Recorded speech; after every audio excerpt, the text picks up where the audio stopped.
आवासीय हमारी गुरुकुल परंपरा, जिसमें बच्चे सवेरे 4 बजे जागरण होता है, वेदों के मंत्र उच्चारित करते हैं, योगाभ्यास प्राणायाम करते हैं, प्रतिदिन यज्ञ संध्या हवन का कार्यक्रम होता है।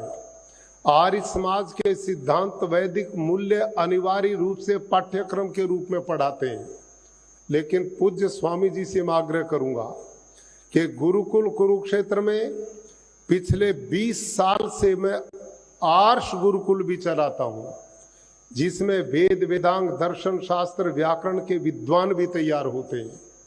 उसी के साथ हम ऐसा भी गुरुकुल चलाते हैं जिसमें आज देश आजाद हो चुका है। इस आजाद देश में डॉक्टर भी चाहिए, इस आजाद भारत में इंजीनियर भी चाहिए, इसमें बैरिस्टर भी चाहिए, या पायलट भी चाहिए, या उद्योगपति भी चाहिए, या सेना के लिए अधिकारी और योद्धा भी चाहिए। इस देश के चहुमुखी विकास में यदि गुरुकुल में पढ़ा हुआ एक वैदिक धर्म आर्य समाज से मान्यताओं से ओत प्रोत युवा देश में आईएएस बनेगा, देश का आईपीएस बनेगा, इस राष्ट्र को संचालन में काम करेगा, तो क्या वो राष्ट्र का भला नहीं करेगा? क्या आर्य समाज ऋषि दयानंद को आगे नहीं बढ़ाएगा?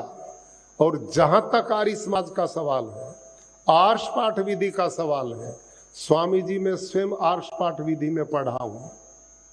उसके बाद अपनी बेटी को आर्ष पाठ विधि में पढ़ाया है। अब पोती मेरी आर्ष पाठ विधि में पढ़ती है।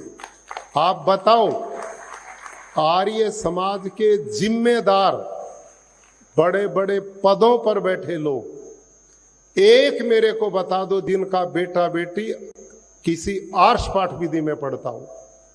एक भी नहीं। भाषण देना अलग होते हैं, व्यवहार में काम अलग होता है। मैंने बेटे को गुरुकुल में पढ़ाया। अब इस 1 अप्रैल से एक ही पोता वो भी गुरुकुल में प्रवेश पा चुका है। तो हम गुरुकुलीय परंपरा को भाषण जीवन में जीते हैं। और यही मैं चाहता हूं, स्वामी धर्मानंद जी महाराज की जो टीस थी, पीड़ा थी, मैं इसका हृदय से समर्थन करता हूं।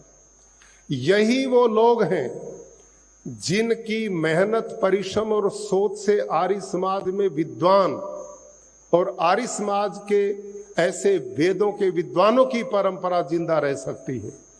आर्ष पाठ विधि के गुरुकुल बंद हो गए तो आर्य समाज जिंदा नहीं रह पाएगा। इसको बचाना है। तो इस परंपरा को मैं रुद्रसेन जी कैप्टन साहब को बधाई देता हूं।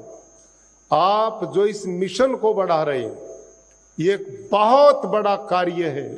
भारत की संस्कृति को, विरासत को, परंपरा को, वेदों को बचाने का जो काम है, सही अर्थों में आर्ष गुरुकुलों के द्वारा होगा। लेकिन हमने वहां इतनी मजबूत व्यवस्था के साथ कि उन बालकों का भविष्य सुरक्षित हो, उन बच्चों को भावी जीवन में रोटी कपड़े मकान के लिए न तरसना पड़े, उनका आधार जीवन का मजबूत हो और वो उस दिशा में बढ़े। और अच्छे परिवारों के बच्चे जो वैदिक मूल्यों से परिपूर्ण है, उनके बच्चे भी उन संस्थानों में प्रवेश पाने चाहिए। तब इस दिशा में हमारा काम चलेगा। मैं आदरणीय हमारे प्रधान सार्वदेशिक सभा के प्रधान आदरणीय सुरेश अग्रवाल जी ने बहुत अच्छा वक्तव्य दिया। मैं उनका समर्थन करता हूं। उनकी पीड़ा थी। आज युवा पीढ़ी कहां जा रही है? कहीं दुनिया में युद्ध हो रहे हैं, दुनिया भर की अव्यवस्थाएं चल रही हैं, युवा पीढ़ी नशों की ओर बढ़ रही है, भारतीय जीवन मूल्यों से हट रही है। उनकी पीड़ा बिल्कुल सत्य है, मैं समर्थन करता हूं। लेकिन मैं ये जानना चाहता हूं कि भाई लोगों, इस समस्या का समाधान कैसे होगा? समस्याएं तो हैं, दिखाई दे रही हैं। आज हमारे घरों के बच्चे हमारे हाथ से निकल रहे हैं। मोबाइल ने बच्चों को गुलाम बना लिया है। टीवी के प्रदर्शन अभद्र दिखाई दे रहे हैं। समाज में उनको ऐसे अधर्मी लोग आ गए जो नशे में डाल करके देश का भविष्य बर्बाद कर रहे हैं। संस्कारहीन समाज हो रहा है, ये सत्य बात है उनकी।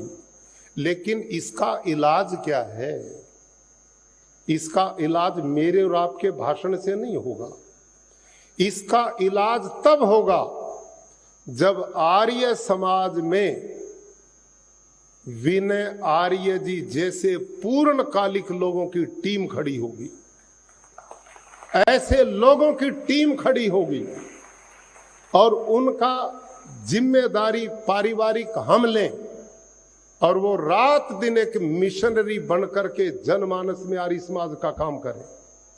वो तब होगा जब हम बुजुर्ग लोग जो अब शारीरिक रूप से हम असमर्थ हो गए हैं, चाहे आर्य समाजों में है, चाहे आर्य प्रतिनिधि सभाओं में है, कहीं पर है, जब हमारे शरीर में सामर्थ्य नहीं तो हमने अपने अनुभवों के द्वारा नई टीम को तैयार करना चाहिए, नए युवाओं को बढ़ाना चाहिए।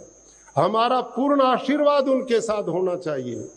और मैं उन नौजवानों से भी निवेदन करूं, उनका भी परम कर्तव्य है कि अपने इन आदरणीय बुजुर्गों को, आदरणीय सम्मानित इन अधिकारियों का जिनका आशीर्वाद मिले, उनके प्रति पूर्ण नतमस्तक होकर के उनका आशीर्वाद लेते रहें और आर्य समाज के मिशन को आगे बढ़ाने का काम करें।